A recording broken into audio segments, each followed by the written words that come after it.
Noted and entered into the record. Senator Judge Alan Cayetano is recognized. You have 2 minutes, sir. Mr. President, susundan ko na yung kay Senator Win, Senate President. No, Yes po, Your Honor. yeah. Good afternoon, Mr. Witness. So, dediretsuin ko na, no? So, what we're trying to figure out here kasi is, are you really investigating whether may threat kay VP Sara and whether she threatened the individuals mentioned, including the President? Or are you only investigating the video and finding kung meron siyang crime? So, I asked Agent John Mark Calilum, hindi daw niya kinausap ang sabi ko PSG, pero PSC na sila ngayon, di ba? Presidential Security Command. So Opo. did you speak to the Presidential Security Command about the threat on the President? Your Honor, in terms of correspondence between the Presidential Security Command at yung NBI, ang makakasagot po niyan yung Director. Kasi hindi ko alam kung may usapan nun sila. Meron no kasi kaming tinatawag na need to know basis. Ang focus lang ho namin Yes. The problem with your answers, Witness, is that kung yan ang sagot mo parati, hindi mo inimbestigahan ng husto. Hindi ho. Because you didn't get the information from your intelligence. You did not get your information from the task force. You did not get your information from the Presidential Security Group. Did you talk to the CIDG?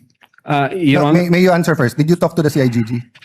no, Your Honor. No. Hindi. But nag-imbestiga din sila, di ba? I think so, Your Honor, kasi Yes. may statement sila. So yun din yung tanong nga ng Senate President eh.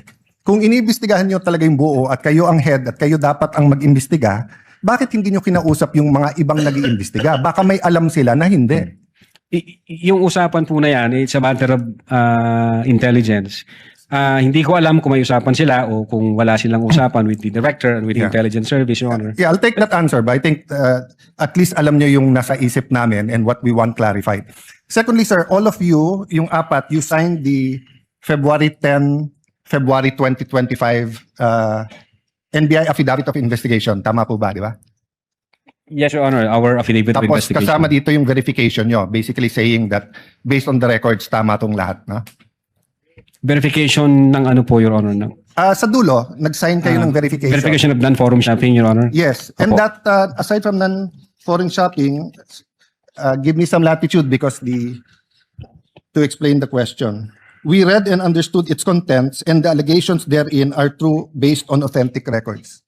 Yes, Your Honor. Yeah. So may mali ba dito? Factually, wala. Na-review mo naman to, no? May konting typo dyan, which is Hindi normal typo, naman po, Your Honor. factual. Insofar as I'm concerned, Sino lahat po ba yung nag-prepare? team po, ang team po namin with the... Tapos pinapirma sa inyo? Hindi ho, kami ho nagtulong-tulong mag-draft ng affidavit of investigation, kung ano yung legal basis namin, and then we agree, and we concluded na ito yun, ito yun, Then ito yun. someone And then, typed it up, then you signed. I asked this because nung tinanong ko kay Agent Mark John Calilum, sabi niya, dito nakalagay conditional pero tingin niya absolute. You answered the same thing, it's absolute, pero dito nakalagay conditional. the utterances itself, Your Honor, is what we called event-based condition, ang classification namin. Okay. Yun so- yung utterances, Your Honor. I'll take that answer. I think mas factual yun. But sa paragraph 51, was VP Duterte ever Secretary of the Department of Justice? No, Your Honor, Department of Education. Nakalagay dito, to recall, VP Duterte resigned as the Secretary of the Department of Justice and she herself admitted that her relationship with the President has become toxic and she would imagine her strangling him and cutting off her head. That's typo, Your Honor. That's not a typo. A typo means yung department naging Department of Justice and Department of Education are two different things. Ang alam If- namin, if- sorry po. Yes, sir. Good, sir. Yeah, Department of Education ang alam Yeah. namin. So, kasi I just filed my counter affidavit sa ombudsman about yung obstruction of justice. Ilang beses ko kailangang basahin kasi nga pag may mali, pinirmahan nyo na sinasabi nyo, no? But anyway, going back to the condition, you mentioned the case of SPO2 Hamata. Yes, sir. But isn't it true that the lis mota of that case was really res judicata and double jeopardy? Meaning, hindi tinake up ng Supreme Court whether or not a condition. Yes, sir. Di ba? Opo. Oh, so that wasn't on point. Kasi I was going to ask, is there a difference if the condition is legal or illegal? Di ba? So halimbawa, pag sinabi ko sa yung, pag natanggal akong Senate President, patatanggal din kita. Okay. Unang-una, legal naman akong tanggalin na Senate President. We always vote. There's nothing there. But if illegal, o pag pinapatay mo ko, papapatayin din kita. Is there a difference if the condition of why I will act or why I'm threatening you is an illegal act? Well, under the law, Your Honor, it says there that even the condition is unlawful. So, regardless of the nature of the condition, Yes. sir. No, I want to get lang into your mind when you sign this because nga medyo novel yung case to for me. Even as a lawyer, I have to do more research and see anong ibig sabihin nito grave threats dito because you keep mentioning we keep mentioning here that this is the second highest official in the land and therefore pag trinete niya ang pangulo. But who was the vice president claiming na pwedeng magpapatay sa kanya? Again, Your Honor, yun po yung reason ba't nag-issue kami ng subpoena. No, Gusto po namin... sa reading nyo nung statement niya, sino tinutukoy ng Pangulo na mukhang mag-ooperate sa kanya ng Operation Romanov? Sinong pinagbibintangan niya? Well, una, kung ang pag-uusapan Romanov, Your Honor, ang alam namin na unang nagbigkas ng Romanov ay si Mayor Baste yata noong January 2024. Other yes. than... That's irrelevant. Ang question ko, in the mind of the Vice President, sinong pinagbibintangan niya na pwedeng magpapatay sa kanya? You said you investigated eh. So mahaba na testimony niyo ni Agent John Mark. So of course, kasama sa investigation niyo, sino sa mind ni Vice President magpapapatay sa kanya?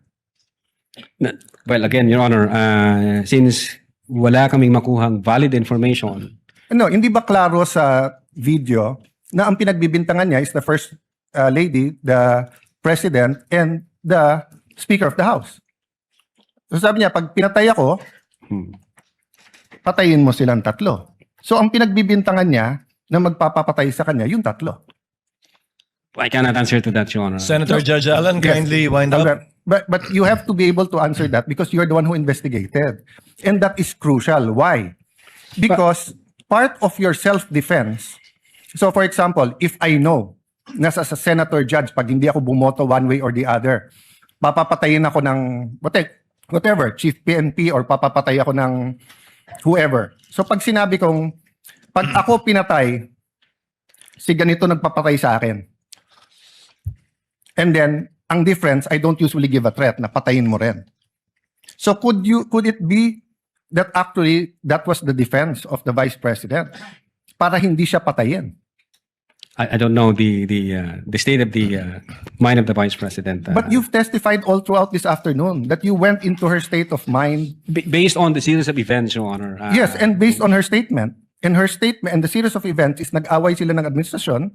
And the series of events is that sinasabi niya, pag ako'y pinatay, eto tatlo ang papatayin nyo. Okay, last question. Kay Attorney Lopez, sabi, tinanong din to ng Senate President, ni Senator Tulfo. At di ko na itatanong pero napahapyawan ni Senator Erwin din to yung tungkol kay, yung sinabi ni si Attorney Lopez, sabi mo, even before kasi nangyari yon, nakausap na ni Vice President yung papatay. That's the literal meaning of the statement. Yes, that's a literal meaning, but did you believe her? Well, she's the Vice President, sir. So she also said freedom of expression, so you also believe her? Not based on the evidence that what we gathered, sir. No, okay, so I'll stop there, but I'll read to you. Sinabi nyo kasi sedition. Pero tignan nyo po yung page 25 nung sarili nyong affidavit ha. Si Princess Maui, ang sinabi niya, ano po ba ang pwede niyong maging remedy para matapos na ito, lalo't nagsisigaw na po ang taong bayan na mag-people power na? So actually, I would consider ang nag-uudyok si Princess Maui. Of course, we can discuss people power, pero tingnan niyo po ang sagot niya after yung sa pagpatay. Ang laban ay wala dyan sa EDSA, ma'am. Wala dyan sa mga highway. Ang laban, ma'am, nandun sa loob ng palasyo. Yan ang problema. We appreciate yung expression nyo ng disgust, ang pagkamuhi, ang hopelessness, kasi it reflects kung ano nararamdaman ng maraming milyon-milyon. Alam ko yan, ma'am. Kahit saan ako pumunta, ang sasabihin, binoto namin dahil sinabi mo, iboto namin. So if I look at that statement, parang baliktad. Parang sinasabi niyang huwag kayo mag-people power. Hindi, actually, kung babasahin po natin yung buo, may sinabi siya doon na natutuwa siya sa ginagawa nila. Sa ginagawa nila na active, nagrarally. Pero sa people power, ito yung exact. But I won't argue with you. I'm just trying to get into your frame of mind. Yes, Your When Honor. do you believe her and when do you not believe her? And what did you actually investigate? We based everything on the evidence that we've gathered. Thank you, sir. Presiding Officer. Thank you, Mr. Witness. Opo. Thank you, Senator Judge Alan Cayetano. Senator Judge Marcos, thereafter, Senator Judge Aquino. Senator Marcos, you may proceed, ma'am, when you're ready. Thank you very much, Presiding Officer. And Attorney Lontok, Yes, ma'am. maupay nga pag-abot din Mapaya hindi kulog, ma'am. ha aton Senado. Opo, ma'am. Okay, I'd like to affirm lang yung sinabi mo kanina na nung nangyari nga itong hating gabi na interview ni Vice President sa Zoom, agad-agad in-orderan kayo, in-instructionan ng NBI na mag-imbestiga. Tama po yun. Hindi po, Your Honor. Sabado po yon, lunchtime, mayroon kaming meeting ako with the then Director Santiago. I think between 12 noon and 1 p.m. And then mayroong instruction na nanggaling kay Delta Santiago na, Jeremy, may kumakalat sa social media, may mga utterances na ginawa ang Vice Presidente. Imbestigahan natin. Since may cyber aspect ito, imbestigahan nyo na.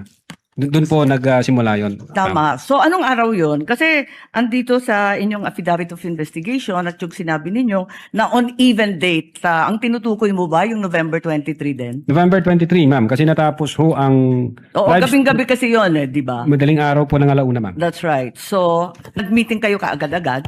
Ganun ba? Hindi, ma'am, hindi po kasi namin alam yun. Kailan kayo inutusan na mag-imbestiga?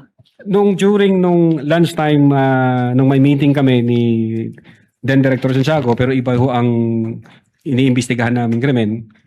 Kailan kayo sinabihan ng DOJ na mag-imbestiga? Anong araw po? That same day, ma'am. Kaya nga, after- November 23. November pa rin. 23. Oo, pareho lang. Yun ang sinabi ninyo kanina nung tinatanong kayo ng counsel ng prosecution. Yan din ang nakasaad. On even date ang nakasabi sa inyong Opo. affidavit. Yes, ma'am. Okay. So, nag-umpisa na kayo. Kwento nga ninyo, 4-phase yung investigasyon. Nag-umpisa sa identification. Nagbigay kayo ng hash value.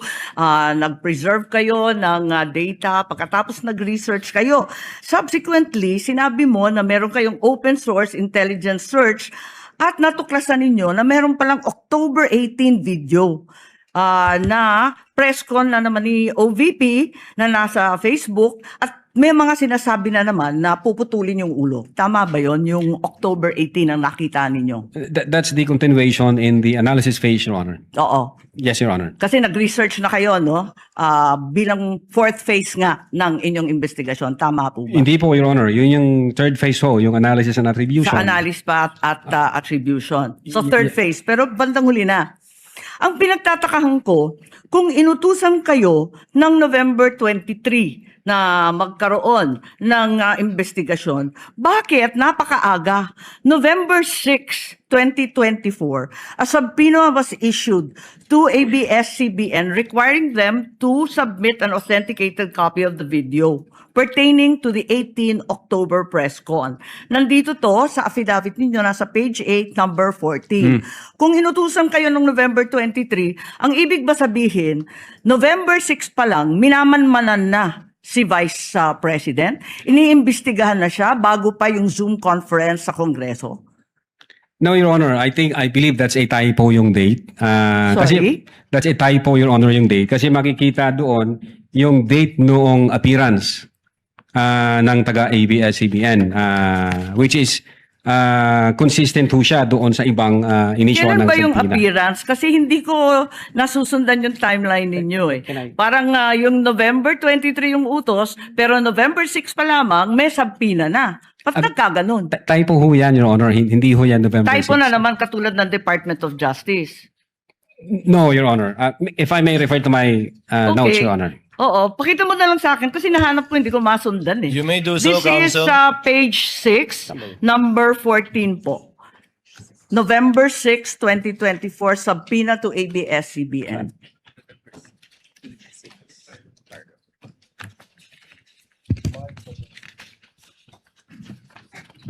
Yung subpoena the subpoena itself. The subpoena itself.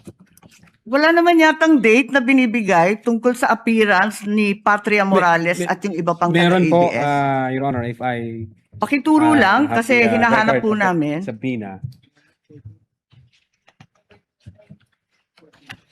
subpoena mismo.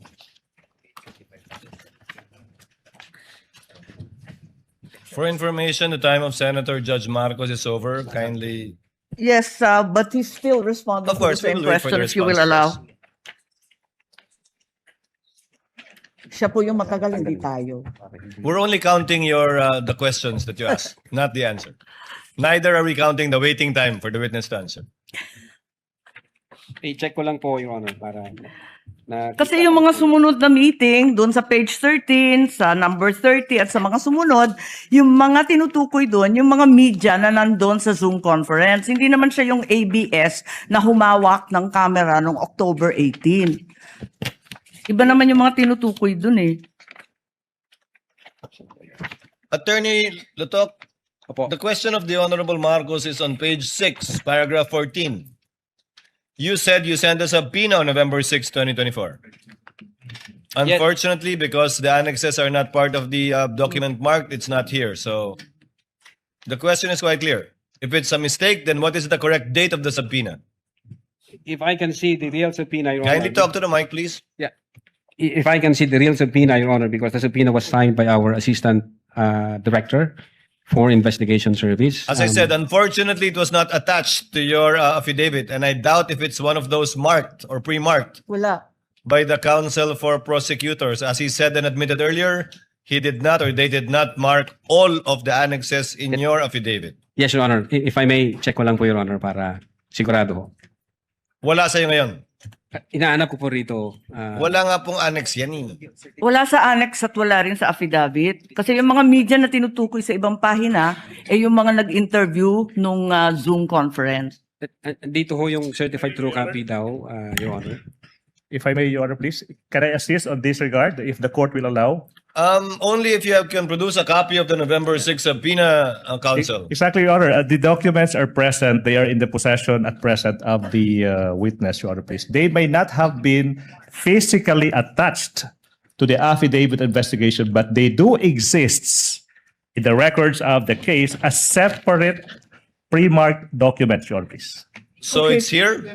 Presiding officer, then is counsel saying that therefore the affidavit is defective or wrongful and that November 6 is not the right date? What then is the right date to With the all subpoena respect, to Your Honor, ABS? please, with all due respect, we object to the use of the term defective. Counsel, we shall await. Let the Yes. document speak for itself. Yes, Your Honor, please. If it's there. The witness is Yes, now it in the was the process. witness who said that it was a mistake, not me.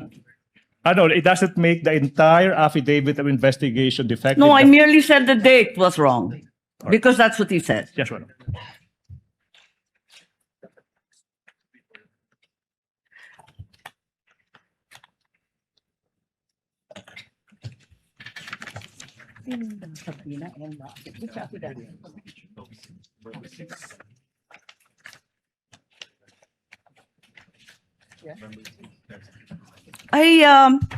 It's just been brought to my attention that in fact, presiding officer, two documents were issued on November 6. Not only the subpoena to ABS-CBN, but further the affidavit of investigation regarding the October 18 press con.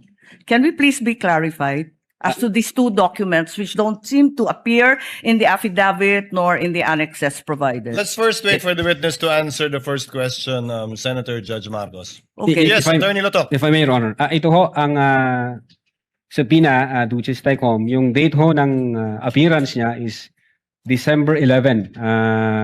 Appearance po. Ang tinatanong yung Appearance. date ng subpoena. Date Attorney ng Lotok. subpoena, Your Honor, is 6th day of November 2024, which I believe this is a typo kasi magkakasunod ho ito doon sa mga inisyuhan namin na media personalities. Attorney Lotok, typo na yung affidavit mo? Typo pa yung subpoena?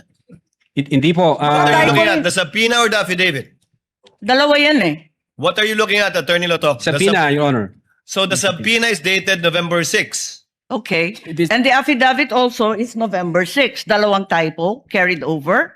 Asan yung affidavit? Hindi ko pa nakita, ma'am, yung affidavit na November. Your 6. affidavit Ikaw ang says pumirma November eh. 6. Pwede patingin ako. Yung affidavit of investigation mo na binigay, pati I-check yung ko po, ma'am. amended, carried over din. Yung first draft na rineject ng DOJ, yung ikalawa, parehong November 6. Saan? Pirmado ninyo eh. Page 6, counsel, paragraph 14 of his affidavit of investigation. Yes, Your Honor. It's November 6, 2024 ang nakasulat dyan. So typo din yan? Is it your testimony na typo din yan? I believe so, Your Honor. Kasi ang intention namin dyan is 11 December 2024. Anyway, Senator Judge Marcos, let the document speak for itself. That would be the best evidence of it, if at all, of the dates Thank you. of either the subpoena and or the affidavit. Yes, presiding officer, just to provide our witness a chance to correct himself or the documents, sa palagay mo, ano yung tamang date kung mali yung November 6? Same ho, Your Honor, doon sa mga subpoena na inisyu namin sa media personalities. Dapat magkakapareho. Yes, magkakasunod po yun. Okay, sige. Maraming salamat. Thank you very much, presiding officer. Damong salamat. Salamat po, ma'am. Thank you, Senator Judge Marcos. Senator Bamakino, and then we proceed to cross. Your Honor, can we just Yes, point out Attorney one? Biluan. Your Honor, regarding that matter, Your Honor, may we just manifest, Your Honor, for the record that not only in paragraph 14, page 6, does the November 6, 2024 date appear, it also appears on the footnote. Footnote 12, November 6, 2024. So I don't think we just want to read for the record footnote 12, subpoena to Francis Toral, head, ABS-CBN News, dated 06 November 2024. In addition to that, if you look at the subpoena, and paragraph 14 also is on 06 November 2024, a subpoena was issued to ABS-CBN News. Now, it is actually, it states that a copy of the video pertaining to the 18 October 24 press conference. And when you look at the subpoena itself, can you just ask for time?